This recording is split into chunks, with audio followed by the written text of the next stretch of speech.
တခါတော့ကကုံတယ်ကြီးတူးစီမှာသမီး၃ယောက်ရှိပါတဲ့သူကသူ့သမီးတွေအားလုံးကိုချစ်ပေမဲ့အငယ်ဆုံးသမီးလေးဖြစ်တဲ့အမ်မလီကိုတော့အချစ်ဆုံးပေါ့ကွယ်ဒီနေ့မှာတော့ကုံတယ်ကြီးကသူ့ရဲ့ပစ္စည်းတွေကိုရောင်းဝယ်ဖို့အတွက်ပင်လယ်ခီးထွက်ဖို့ဖြစ်လာခဲ့ပါတယ်အဲ့ဒီအတွက်ကုံတယ်ကြီးကသူ့ရဲ့သမီးတွေကိုခေါ်ပြီးတော့အဖေခီးကနေပြန်လာရင်သမီးတို့အတွက်ဘာဝယ်ခဲ့ရမလဲလို့ပြောပါတယ်သမီးကြီးကတော့သူ့အတွက်အရန်ကိုလာပါတဲ့ပလဲတစ်စင်စာဝယ်ခဲ့ဖို့တောင်းဆိုပါတယ်။သမီးလက်ကလည်းသူ့အတွက်အရန်ကိုလာပါတဲ့စိတ်တစ်စင်စာဝယ်ခဲ့ဖို့တောင်းဆိုပါတယ်။အငယ်ဆုံးသမီးလေးအမ်မလီကတော့သူမအတွက်တချင်းဆိုတဲ့ငှက်ကလေးတစ်ကောင်ကိုဝယ်ခဲ့ဖို့ပဲတောင်းဆိုခဲ့ပါတယ်။ကုံသေးကြီးကတော့အဖေရဲ့လောကီစတွေဆင်ပြေသမီးတို့လိုချင်တာတွေအားလုံးဖြစ်စေရမယ်လို့ပြောပြီးခီးထွက်ခဲ့ပါတော့တယ်။ကုံသေးကြီးကသမီးကြီးအတွက်ပလဲတစ်စင်စာနဲ့သမီးလက်အတွက်စိတ်တစ်စင်စာကိုဝယ်ခဲ့ပါတယ်။ကုံသေးကြီးကငယ်ဆုံးသမီးလေးအတွက်နိုင်တင်ငယ်ကလေးကိုလိုက်ရှာပေမဲ့ဗမားမဝယ်လို့မရခဲ့ပါဘူး။ကုံသေးကြီးကနိုင်တင်ငယ်ကလေးကိုလိုက်ရှာရင်းနဲ့တောနက်ထဲကိုရောက်သွားခဲ့ပါတယ်။တောနက်ထဲကိုရောက်သွားတဲ့အခါမှာတော့တစ်ပင်ကြီးတွေကရင်လာတဲ့ရဲတိုက်ကြီးတစ်ခုကိုကုံသေးကြီးတို့တွေ့လိုက်ပါတယ်။ရဲတိုက်ကြီးရဲ့ဘေးကတစ်ပင်ပေါ်မှာတော့အရန်ကိုလာပါတဲ့နိုင်တင်ငယ်ကလေးတစ်ကောင်ကတေးသချင်းတွေကိုတီးဆိုနေခဲ့ပါတယ်။ဟာကွက်တီပဲဟိငါသမီးငယ်လေးပြောတဲ့နိုင်တင်ငယ်ကလေးကိုတော့ရှာတွေ့ပြီကဲဟေ့အောင်ကြီးသွားပြီးတော့ငါ့ကိုဖမ်းပေးစမ်းပါကွာကုံသေးကြီးရဲ့တပည့်လေးငါကလေးကိုဖမ်းဖို့အတွက်တစ်ပင်နားကိုသွားမှာတော့တစ်ပင်နောက်ကနေကြီးမားတဲ့ချင်းသိကြီးတစ်ကောင်ထွက်လာပြီးသူ့ကိုဟိန်ဟောင်းလိုက်ပါတယ်ငါရဲ့နိုင်တင်ငယ်ကိုခိုးဖို့လို့တာဘာလို့လဲဒီခိုးကိုတော့ငါစားပြစ်မယ်ချင်းသိမင်းကြီးရဲ့အဲ့ဒီငါကချင်းသိမင်းကြီးရဲ့ပိုင်တဲ့ငါမှန်ကျွန်တော်မျိုးမသိခဲ့လို့ပါကျွန်တော်ရဲ့အသက်ကိုချမ်းသာပြီးပါဗျာဘယ်ဟာမှမင်းကိုမကယ်နိုင်ဘူးအေးဒါပေမဲ့မင်းအိမ်မရောက်တဲ့ခါမှာပထမဆုံးတွေ့တဲ့ຢာကိုငါ့ကိုပေးမယ်ဆိုရင်တော့မင်းရဲ့အသက်ကိုချမ်းသာပြီးတဲ့ပြင်ဟောဒီကငှက်ကိုပါမင်းကိုပေးလိုက်မယ်ဟ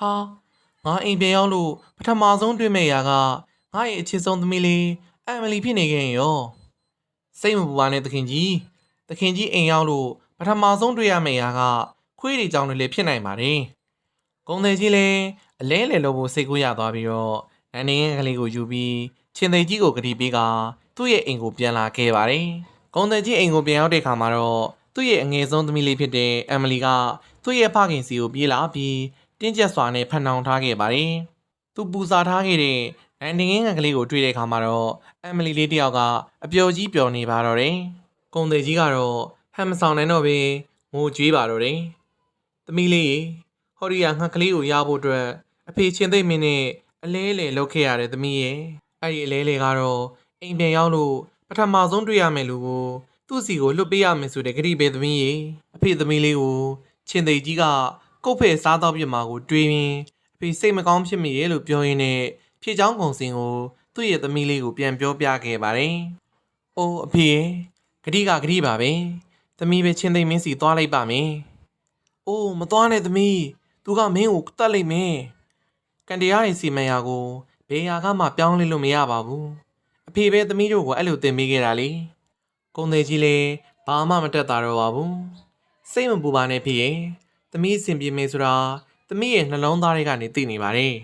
်သမီးရဲ့ရင်ထဲကလာတဲ့စကားကအမြဲတမ်းမှန်ပါတယ်အဖေရဲ့ဒါလည်းအဖေသမီးတို့ကိုတင်ပေးခဲ့တာပဲလေနောက်တစ်နေ့အမ်မလီတောထဲကိုထွက်သွားတဲ့အခါမှာတော့သူ့ရဲ့အဖေနဲ့အမတွေကသူ့ကိုလက်ပြနှုတ်ဆက်ရင်ငိုကြွေးနေခဲ့ကြပါတယ်ရှင်သေးမင်းကြီးက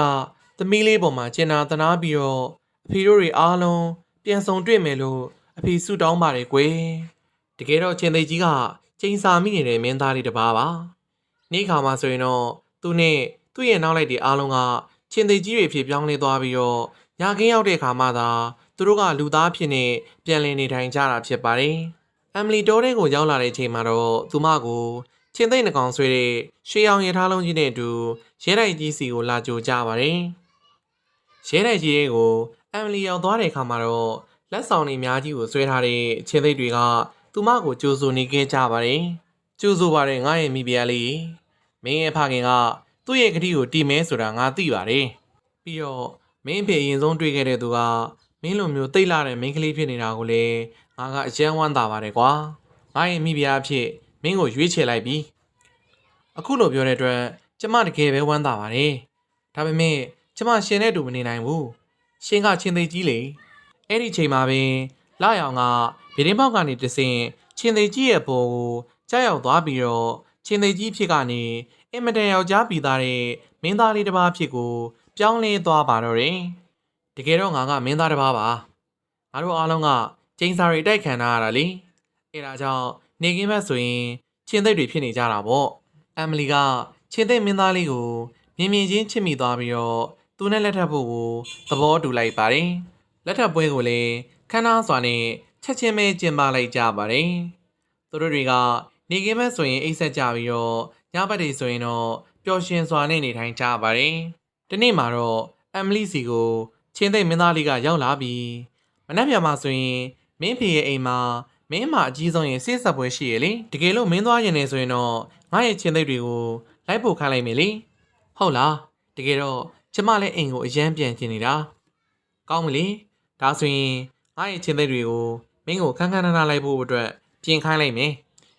ဒါပေမဲ့အရှိမင်းသားလေးလိုက်ခဲ့ပါလားကျမတယောက်တည်းတော့မသွားချင်ဘူးအိုးမိဖုရားကြီးဒါကအန်ဒီရဲ့တိတ်ကိုများလို့နေတကယ်လို့အလင်းဆက်လေးတစ်ဆက်သာငါ့ဘော်ကိုကြားခဲ့မယ်ဆိုရင်ငါကခိုးတကောင်အဖြစ်ပြောင်းလဲသွားပြီးတော့နောက်ထပ်9နှစ်လုံးလုံးပြန်တန်းနေရတော့မှလीစိတ်မပူပါနဲ့ကျမရှင်ကိုအလင်းနှန်းတွေနဲ့လုံးဝမထိတွေ့အောင်လို့အသေးချကောက်ွယ်ပေးပါမယ်ဒီလိုနဲ့မင်းသားလေးနဲ့အမ်မလီတို့ကမင်္ဂလာပွဲကိုထွက်လာခဲ့ကြပါတယ်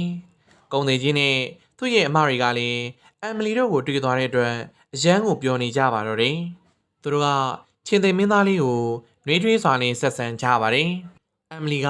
မင်းသားလေးအတွက်တိတ်ကိုထူထပ်တဲ့အိမ်တစ်လုံးကိုစောက်ပေးခဲ့ပါတယ်အဲ့ဒီအိမ်ကအရန်ထူထပ်တဲ့အတွက်ဘယ်အလင်းရောင်ကမှအိမ်ထဲကိုမဝင်နိုင်ဘူးတဲ့ကွယ်ချင်းသိမင်းသားလေးကတော့အဲ့ဒီခန်းထဲမှာပဲဖျောင်းနိုင်လေးနဲ့တူအိတ်ဆက်နေခဲ့ပါတယ်ဒါပေမဲ့လည်းတက်သားတွေကစုံနေသေးတာကြောင့်အကြောင်းတစ်ခုပေါ်လာခဲ့ပြီးမင်္ဂလာပွဲကမီးတိုင်ကနေထွက်လာတဲ့အလင်းတန်းတစ်ခုက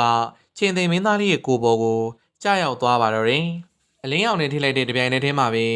ချင်းသိမင်းသားလေးဖြစ်ကနေခိုးတကောင်ဖြစ်ကိုချက်ချင်းပြောင်းလဲသွားပါတယ်အမ်မလီပြန်လာတဲ့အခါမှာတော့သူမကချင်းသိမင်းသားလေးကိုမတွေ့ရတော့ဘဲနဲ့ခိုးတကောင်ကိုသာတွေ့မြင်ခဲ့ရပါတယ်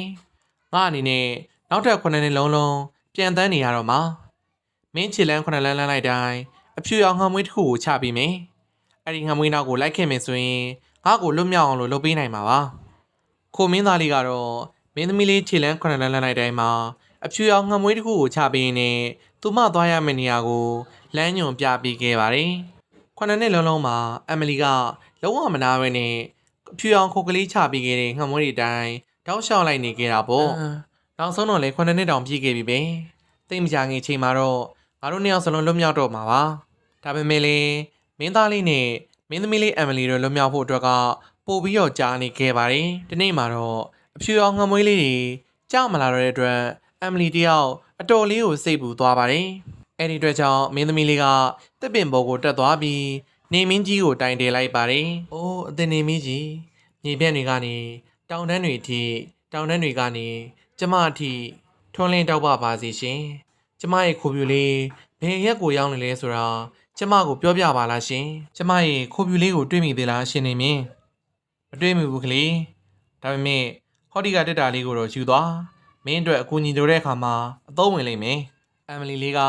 နေမင်းကြီးကိုကျေးဇူးတင်စကားပြောပြီးတဲ့အခါမှာတော့မင်းသားလေးကိုဆက်လက်ပြီးရှာဖွေပါတယ်အဲ့လိုရှာဖွေနေနဲ့ညာငင်းချိန်ကိုရောက်သွားပါတော့တယ်ညာငင်းကိုရောက်သွားတဲ့အခါမှာတော့အမ်မလီလေးကလာမင်းကြီးကိုမေးလိုက်ပါတယ်မြေပြန့်တွေတောင်တန်းတွေနဲ့ဂျိုင်ဝမ်းတွေကိုတညလုံးလင်းအောင်ပြီးဆွဲနိုင်တဲ့လာမင်းကြီးရှင်ကျမရဲ့ခိုးပြူလေးဘယ်နေရာကိုရောက်နေလဲဆိုတာသိရင်ကျမကိုပြောပြပါအောင်မတွေ့မိဘူးကွဒါပေမဲ့ဟောဒီကကြက်ဥလေးကိုတော့ယူသွားမင်းကူညီလိုတဲ့အခါမှာဒီကြက်ဥလေးကိုဖွင့်လိုက်အမ်မလီလေးကလာမင်းကြီးကိုကျေးဇူးတင်ကြောင်းပြောပြီးတော့ခရီးဆက်ခဲ့ပါတယ်ညဘက်လေရီတိုက်ခတ်လာတဲ့အခါမှာတော့အမ်မလီလေးကတစ်ပင်တွေနဲ့တိဝက်တွေကြားထဲမှာတိုက်ခတ်နေတဲ့လေးနှမင်းကြီးရှင်အဖြူရောင်ခိုးလေးတကောင်ဖြက်ပြန်သွားတာကိုတွေးလိုက်လားငါတွေးလိုက်တယ်သူကအခုဆိုရင်ချင်းသိပ်အသွင်ကိုပြင်ရပြီးတော့ကက်စပီယန်ပင်လယ်ဘက်မှာငကားတစ်ကောင်နဲ့တိုက်ခိုက်နေတယ်အဲ့ဒီငကားဆိုတာကလည်းကျိန်စာမိနေတဲ့မင်းသမီးလေးတစ်ယောက်ပဲ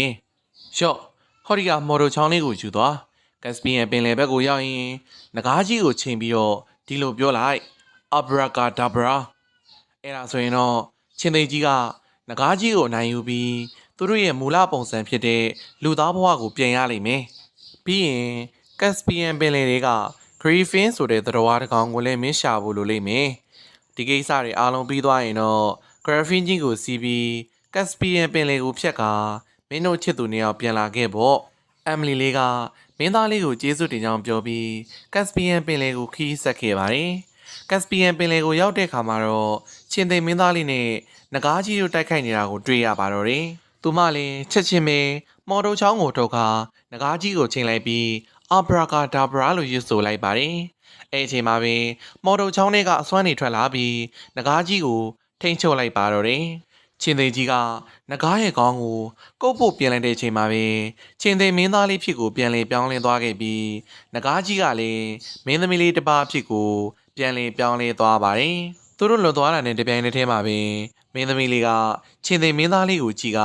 မြင်မြင်ချင်းချစ်မိသွားခဲ့ပါတယ်အဲဒါကြောင့်သူမကချက်ချင်းပြူစားခဲ့ပြီးမင်းသားလေးကိုသူ့ရဲ့ပခုံးပေါ်မှာလဲစီကမော်ဆန်ဆန်မြင်ကွင်းကနေပျောက်ကွယ်သွားခဲ့ပါတယ်မင်းသမီးလေးကမင်းသားလေးအတွက်ငိုကြွေးနေတဲ့အချိန်မှာပဲလင်းချင်းတိုက်ခတ်လာပြီးတော့သူမအတွက်ရှေ့ဆက်ဖို့ခွန်အားတွေပေးခဲ့ပြန်ပါတယ်ခုချိန်ကစပြီးနေဝင်နေထွက်မိုးကုတ်ဆောင်ဝိုင်းထီအောင်လုံးဝမနာဘဲနဲ့ငါမင်းသားလေးကိုမတွေ့မချင်းငါလိုက်ရှာမယ်သူမကဂရီဖင်းကြီးကိုစီးပြီးလင်းနေရအတိုင်းလိုက်ခဲ့ပါတယ်ဒီလိုနဲ့သူမကလင်းနေရအတိုင်းခီးဆက်ခဲ့ရာလေလုံးဝမတိုက်တော့တဲ့အချိန်မှာရဲတိုက်ကြီးတစ်ခုကိုတွေ့လိုက်ရတဲ့အတွက်မင်းသားလေးရှိတဲ့နေရာကိုသိပြီလို့သူမကသိလိုက်ပါတယ်သူမကဂရီဖင်းကြီးကိုကျေးဇူးတင်ကြောင်းပြောပြီးရဲတိုက်ကြီးရဲ့ကိုဝင်သွားခဲ့ပါတယ်သူမကရဲတိုက်ထဲကလူတယောက်ကိုမေးကြည့်တဲ့အခါမှာတော့ဒီနေရာမှာမင်းသားနဲ့မင်းသမီးတို့ရဲ့မင်္ဂလာပွဲခမ်းနားကိုကြီးကြီးကျယ်ကျယ်ကျင်းပနေတယ်လို့သိလိုက်ရပါတယ်။ဒါနဲ့အမ်မလီက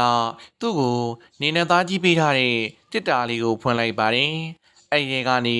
အလွန်တရာလှပတဲ့ဝစ်စုံတစ်စုံထွက်လာပါတယ်။အဲ့ဒီဝစ်စုံရင်တောက်ပမှုကနေရဲ့အလင်းအောင်အတိုင်းပါပဲကွယ်။ပြီးတော့လာနသားပေးလိုက်တဲ့ကြက်ဥကိုခွဲလိုက်တဲ့အခါမှာ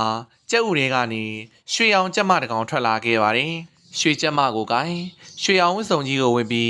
ရဲတိုက်ထဲကိုဝင်သွားတဲ့သူမကိုတော့ရဲတိုက်ထဲမှာရှိတဲ့လူတွေနဲ့သူတို့သမီးဖြစ်သူကပါတက်အောင်တော်နဲ့ဝိုင်းကြည့်နေကြပါတော့တယ်။မင်းသမီးကအမ်မလီရဲ့ဝစ်စုံနဲ့ရွှေအောင်ကြက်မကိုအရန်သဘောကျသွားခဲ့ပြီ